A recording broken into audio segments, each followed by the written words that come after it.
বন্ধুরা, আজকে নতুন আরেকটা রেসিপি ট্যাংরা মাছের ভাপা করব। তাই আসে কেমনি করে করছি এটা দেখাচ্ছি। ট্যাংরা মাছটার জন্য দেখো এখানে আছে আদা আছে, জিরা আছে, এখানে বাটা লঙ্কা বাটা, একটু টমেটোর পেস্ট আছে, নুন, এখানে আছে পোস্ত বাটা, আর এই যে এখানে হলদি আর লঙ্কার গুঁড়ি আছে একটু, আর কাঁচা লঙ্কা ধনে পাতা। ফার্স্টে আমি হলুদের গুঁড়ো দিচ্ছি এখানে পরিমাণ মতন, লঙ্কার অল্প করে রঙের জন্য একটু লাল মিরচার গুঁড়ো দিচ্ছি। এখানে দিলাম নুন পরিমাণ মতন,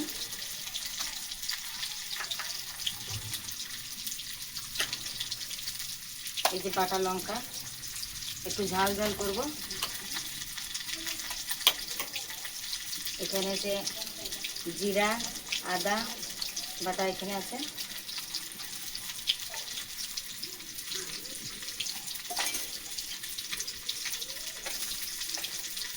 অল্প অল্প একটু টমেটোর পেস্ট দেবো,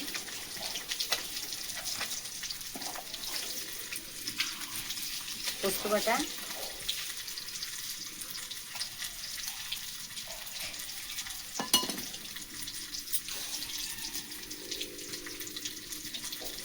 তেল দিয়ে দিচ্ছি।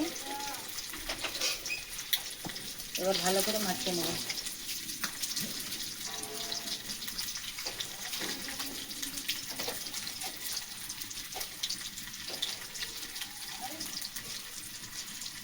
পোস্ত বাটা দিয়েছে তো লালটা একটু কম হবে।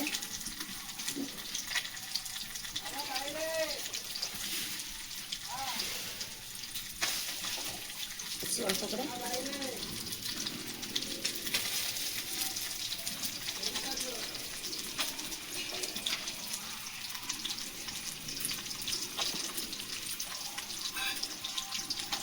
ভালো করে মাখিয়ে নিলাম। এবার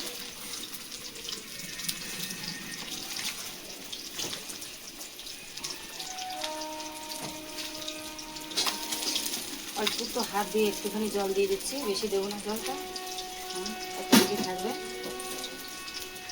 তারপর দুটো কাঁচা লঙ্কা দিয়ে দিলাম এর উপরে।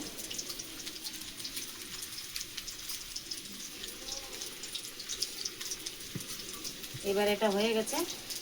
এবার আমি এটা সিদ্ধ করে নিয়েছি, পরে এই রেসিপিটা পরে আবার দেখাচ্ছি, দেখে দেবেন।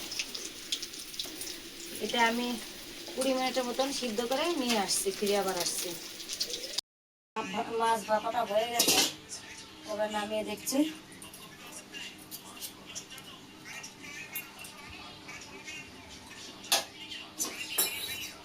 গরম আছে তো বের করে দিচ্ছি কেমন হয়েছে।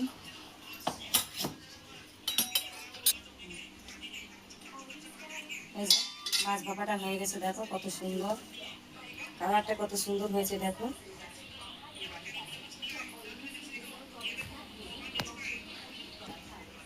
কত সুন্দর হয়েছে। ট্যাংরা মাছ, ছোটো ছোটো ট্যাংরা যেগুলো, সেই ট্যাংরাগুলো করেছিলাম। এই দেখো মাছ ভাপা।